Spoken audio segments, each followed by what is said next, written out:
Assalamualaikum warahmatullahi wabarakatuh. Kami dari kelompok 13 yang beranggotakan saya Lina Romatulaili dan teman saya Arif. Kali ini kami akan menjelaskan bagaimana langkah menguji regresi linear berganda dengan menggunakan SPSS. Di sini kami mengambil kasus yaitu bagaimana pengaruh variabel PMA dan openness terhadap growth di Provinsi DIY tahun 2001 sampai tahun 2013, di mana growth merupakan pertumbuhan ekonomi DIY sebagai variabel dependen, PMA merupakan penanaman modal asing di DIY sebagai variabel independen, dan openness merupakan keterbukaan ekonomi DIY sebagai variabel independen. Langkah pertama, kita siapkan dahulu data di Microsoft Excel untuk memudahkan kita copy paste ke halaman SPSS. Di sini sudah kami siapkan datanya, kemudian kita copy paste ke halaman SPSS. Setelah muncul data di halaman SPSS, kita akan menamai variabel dengan mengeklik variabel view. Kemudian di kolom name kita isikan nama variabelnya. Tadi yang pertama ada PMA. Kemudian ada openness atau keterbukaan ekonomi. Kemudian yang terakhir ada growth. Kemudian di kolom desimal diisikan berapa jumlah angka di belakang koma yang akan digunakan. Di sini kami mengambil contoh, kita menginginkan 5 angka di belakang koma. Tinggal kita tambahkan. Setelah selesai, kita bisa kembali ke data view. Nah, tampilannya menjadi seperti ini. Kemudian kami akan melakukan uji regresi. Untuk langkah pertamanya, klik Analyze, kemudian pilih Regression, kemudian klik Linear. Akan muncul tampilan seperti ini. Setelah itu, kita masukkan variabel dependent, yaitu growth, ke kolom dependent, kemudian PMA dan openness ke kolom independent. Untuk metodenya kita pilih enter, kemudian pilih option. Untuk stepping method kriteria digunakan uji F yang mengambil standar angka probabilitas sebesar 5%, sehingga angka entry-nya kita isikan 0,05 atau 5%. Kemudian centang include constant in equation, kemudian klik continue. Kemudian pada kolom statistik kita pilih pada pilihan regression coefficient, tetap aktifkan estimate, model fit, kemudian klik case wise, pilih all case. Kemudian kita klik continue. Kemudian jika kita ingin menambahkan uji asumsi-asumsi pada regresi, kita bisa klik plot. Kemudian kita pilih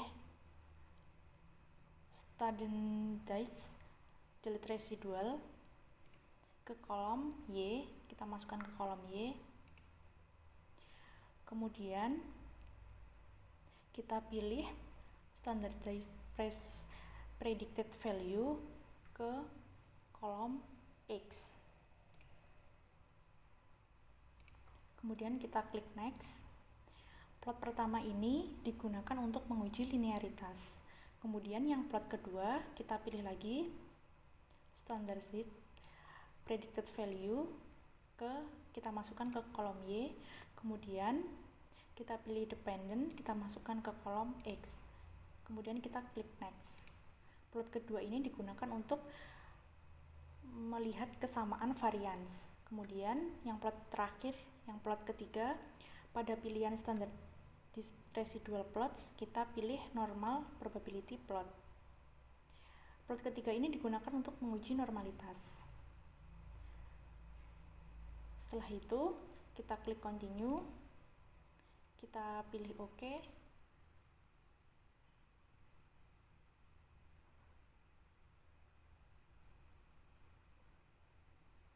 Dan hasilnya akan muncul hasil output SPSS seperti ini.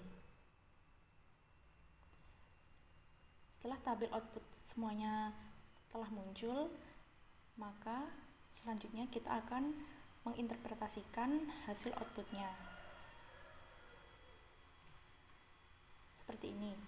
Untuk hasil output variabel PMA, openness, dan growth. Pada hasil output model summary ada nilai R-square yaitu sebesar 0,389 atau 38,9%, yang artinya variabel independen dapat menjelaskan variabel dependen sebesar 38,9% dan sisanya sebesar 61,1% dijelaskan oleh variabel lain di luar model. Kemudian pada hasil output ANOVA, berdasarkan tabel output ANOVA dapat dilihat bahwa nilai probabilitas F statistiknya sebesar 0,085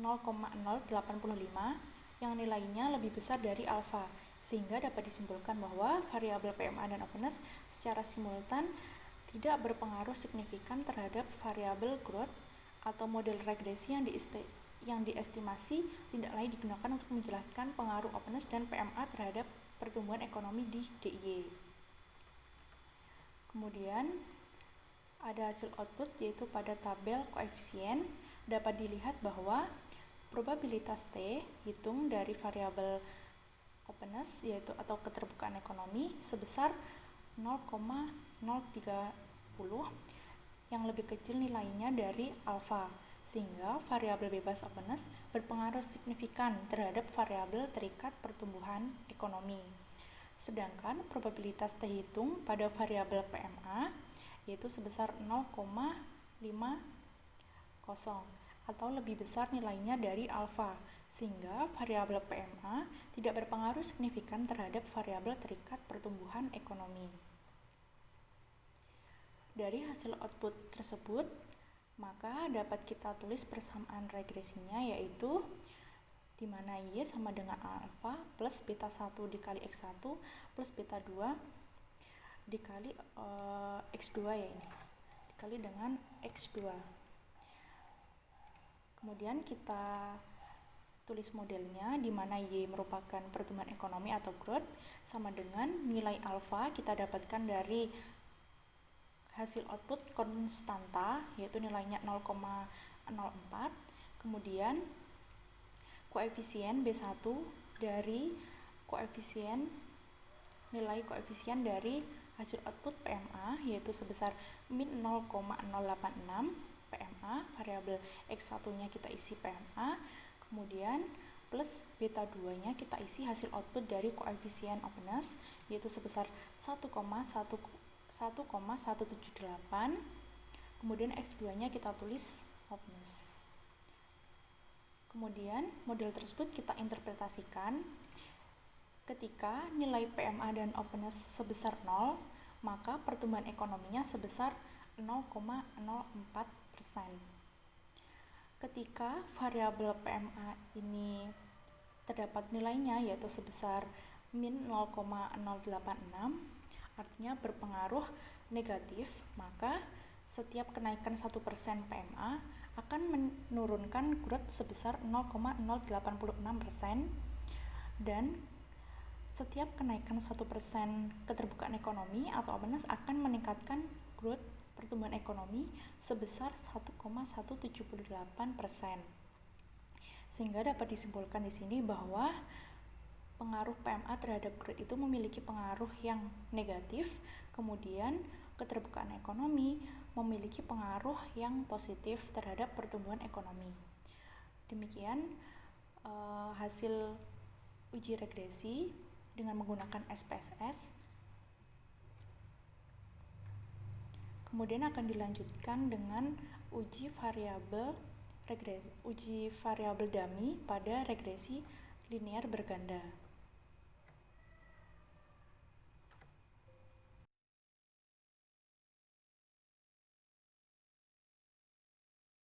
Dan yang selanjutnya kita akan melakukan uji regresi, namun variabelnya kita menggunakan variabel dummy atau variabel yang bersifat kategori. Kita mengambil contoh kasusnya, yaitu tentang penerapan regresi dummy dengan menggunakan variabel sebagai berikut. Gaji sebagai variabel Y, kemudian jenis kelamin sebagai variabel X1, pendidikan sebagai variabel X2, dan usia sebagai X3. Pada variabel ini yang merupakan variabel kategori, yaitu ada jenis kelamin dan tingkat pendidikan, di mana keterangan kodenya untuk jenis kelamin kode 0 yaitu wanita, kode 1 yaitu pria. Kemudian untuk pendidikan kita beri kode 0 untuk SMA, kode 1 untuk sarjana.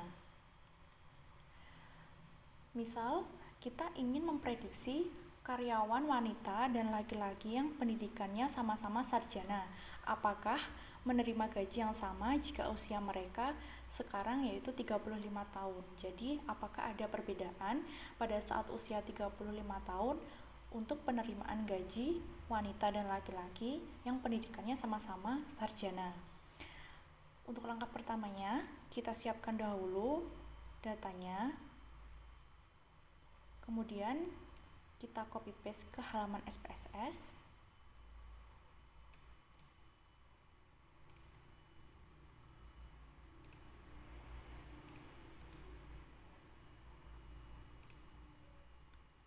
Setelah data muncul di halaman SPSS, kemudian kita klik variabel view, kemudian kita tulis kembali nama variabelnya. Tadi yang pertama ada gaji, kemudian ada jenis kelamin, kemudian ada tingkat pendidikan, dan yang terakhir ada usia.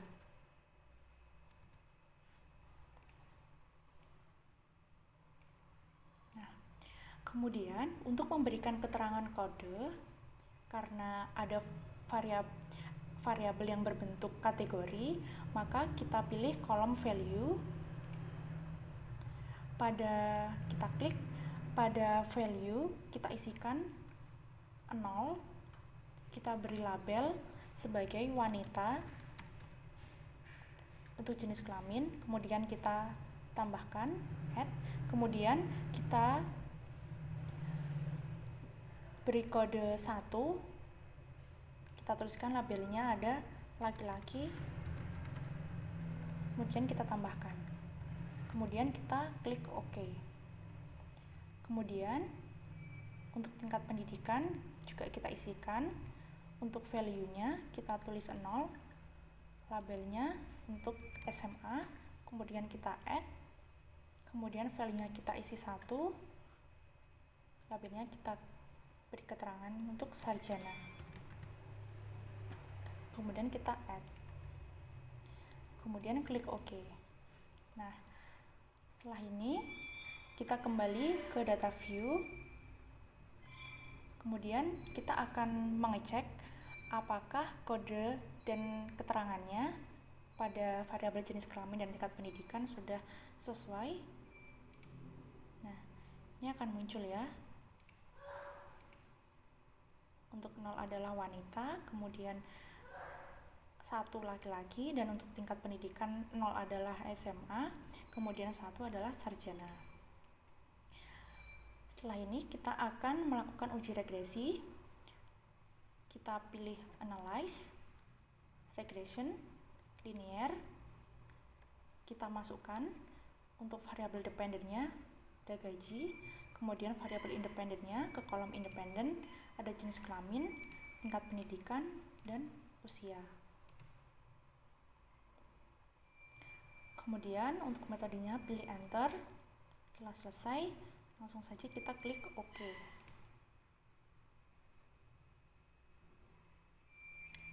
Nah, kemudian akan muncul hasil olah data dari SPSS. Setelah ini kita akan melakukan interpretasi dari hasil output tersebut.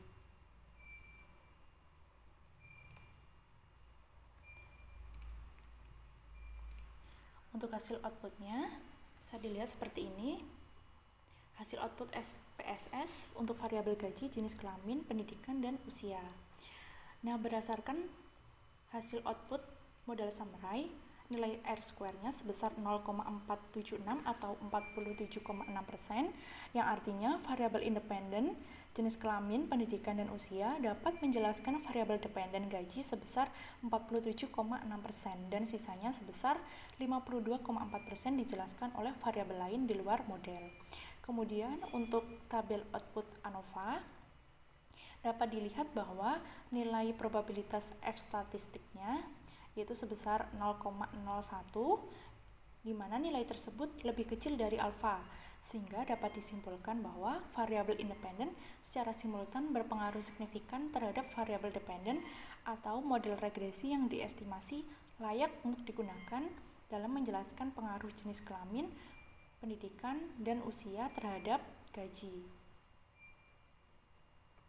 Kemudian yang selanjutnya ada hasil output koefisien, di mana berdasarkan tabel output koefisien dapat dilihat bahwa nilai probabilitas T hitung dari variabel jenis kelamin, tingkat pendidikan, dan usia masing-masing memiliki nilai sebesar 0,028, 0,003, dan 0,023, di mana nilai tersebut lebih kecil dari nilai alfa, yang artinya variabel bebas, jenis kelamin, tingkat pendidikan, dan usia berpengaruh signifikan terhadap variabel terikat yaitu gaji. Kemudian kita membentuk persamaan regresinya sebagai berikut. Y sama dengan alfa plus beta 1 jenis kelamin plus beta 2 tingkat pendidikan dan beta 3 usia, di mana gaji sama dengan alfanya kita peroleh dari hasil koefisien konstan dari hasil output. Kemudian koefisien jenis kelamin kita juga dapatkan dari hasil output. Kemudian untuk tingkat pendidikannya koefisiennya juga kita hasilkan dari hasil output. Kemudian usia juga sama, sehingga bisa diprediksikan untuk memprediksi apakah gaji karyawan wanita dan laki-laki yang pendidikannya sama-sama sarjana, apakah menerima gaji yang sama jika usia mereka sekarang 35 tahun. Nah, untuk menjawab pertanyaan ini, maka persamaan regresi yang sudah kita tulis ini kita rubah dahulu seperti ini. Tadi berhubung kita menggunakan jenis kelamin dan tingkat pendidikannya menggunakan variabel kategori, maka model regresi bagi wanita dengan pendidikan sarjana adalah sebagai berikut, dengan memasukkan kode wanita adalah 0 dan kode tingkat pendidikan sarjana adalah 1. Sehingga bisa dilihat datanya seperti ini dan menghasilkan nilai gaji sama dengan 209.305 untuk gaji seorang wanita. Kemudian untuk model regresi bagi pria dengan pendidikan sarjana, yaitu kita masukkan kodenya 1 dan pendidikan sarjana adalah 1. Maka dihasilkan, setelah dihitung, maka dihasilkan untuk gaji pria yaitu sebesar 227.558.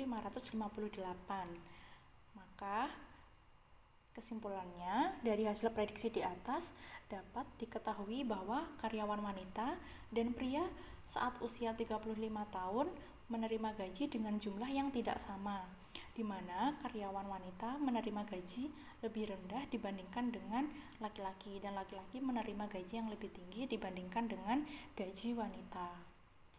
Seperti itu hasil uji regresi untuk variabel dummy.